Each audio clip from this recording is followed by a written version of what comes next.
கோடை காலத்தில் கதிரவன் கொடூரமாக சுட்டெரித்தான். நிலமும் நெஞ்சும் வெப்பத்தில் கருகியது போல இருந்தது. குயவர்கள் மண்பாண்டம் செய்து அவற்றை வெயிலில் உலர வைத்தார்கள். சூரியன்தான் அவர்களின் ஒரே துணை. மழை வராமல் விவசாயிகள் வானத்தையும் பூமியையும் பார்த்து வருந்தினர். நெஞ்சில் கவலை, முகத்தில் நம்பிக்கை. இறுதியாக மழை வந்து சேர்ந்தது.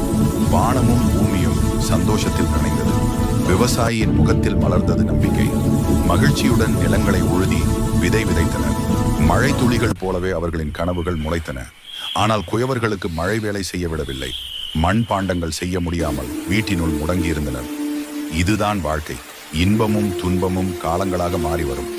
எதுவும் நிரந்தரமல்ல. நாம் கற்க வேண்டியது 2 விஷயங்கள். ஒன்று, சூழ்நிலைக்கு ஏற்றபடி வாழ்வது. மற்றொன்று, சூழ்நிலையை நமக்கேற்ப மாற்றுவது. இப்படியே நடந்தால் வெற்றி கண்டிப்பாக நம்மை வந்து சேரும். இன்றைய துன்பம் நாளைய இன்பமாக மாறும்.